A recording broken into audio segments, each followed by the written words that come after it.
Welcome back to the Ragnarok tutorial series. In this video, we will go through the various files and folders associated with the rAthena trunk.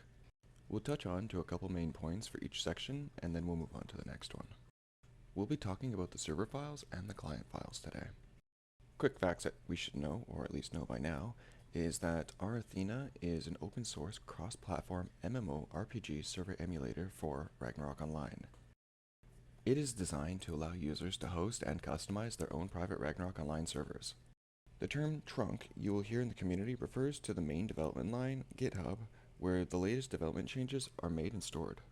We'll go ahead and download the latest rAthena trunk if you haven't already.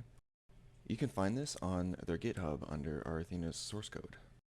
Once downloaded, you can extract it into an easily accessed location. The rAthena trunk is a well-organized file and folder structure to manage various aspects of the server, including configurations, scripts, source code, and database information. The main directories in which we will operate and go through in this video are the config, database, NPC, source, SQL files, and documents. We'll start with the config files located in the conf folder. It contains configuration files for various aspects of the server, such as the login server, character server, and map server. The important files that we'll be going through are the character Athena, inter Athena, login Athena, and map Athena.configuration file. This is where all the settings for the client to connect to the server will be located. The database folder, or the DB folder, houses database-related files including item and skill information, NPC data, and much more. We will be focusing on one of the two subdirectories, the pre-re for pre-renewal data or the re for renewal data. Moving on to the NPC folder, which as you can guess contains all the NPC scripts, divided into different categories like quests, events, and shops. The important files we'll be focusing on are the scripts main.config and the scripts custom.config. Each of these configs is going to have a list of NPCs inside their folder locations, which we can comment out to disable or leave on to keep them enabled. This will be how the NPCs appear in-game. Next we have the SQL files.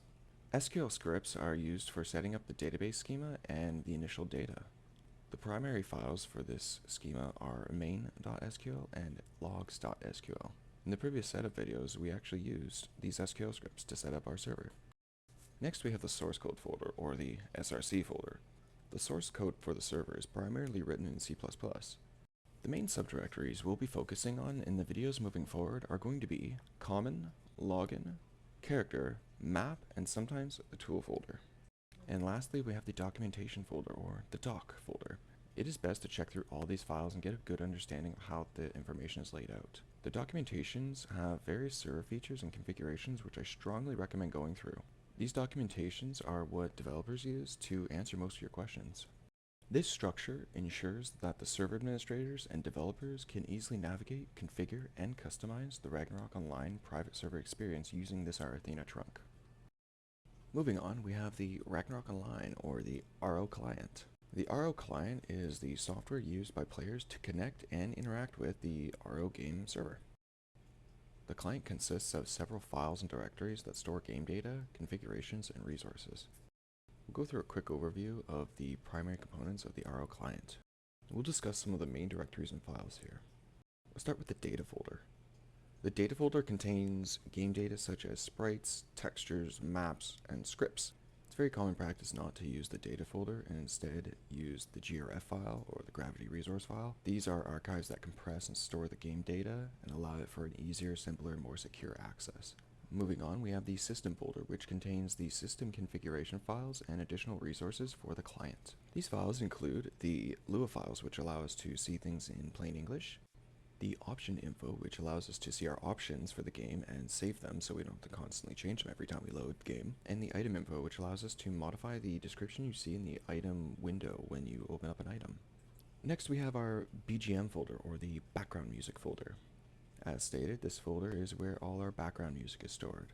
This saves us from storing it inside the graph, which can make a graph bloated and unnecessarily large.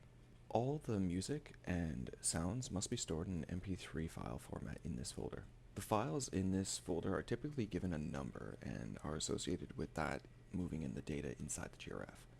However, you can name it whatever you want. Then we have our AI folder. This contains all the AI scripts for our homunculi and our pets. The subfolder user_AI is a folder for the custom AI scripts. I recommend only changing this if you know what you're doing. If you don't know what you're doing, ask for assistance in a forum before making modifications. Moving on, we have our Save Data folder, which stores our user-specific data such as the screenshots and chat logs, and more importantly, our option info.lua. This option info.lua will prevent us from having to enter in our option settings and hotkeys every time we load up the game. In our root folder, we have our main executable. This is the primary executable to start the game. In our examples, in the previous videos, we made our myfirstro.exe, which is how we will launch our game. A much more niche and unused folder is the skins folder, which contains all the custom interface skins for the client. You can find skins on various Ragnarok forums that are compatible with the renewal client, or you can make your own. Just follow the proper file format and syntax for everything, and you'll be great. Now we have our data.ini. This is the configuration file from the previous videos that lists which GRF file is read first and which file is read last.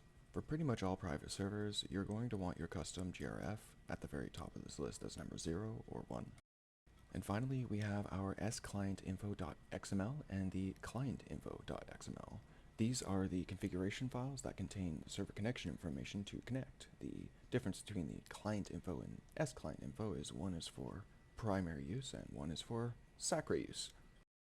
So this structure allows players and developers to manage and modify the Ragnarok Online client, enhancing the game experience with custom content and configurations.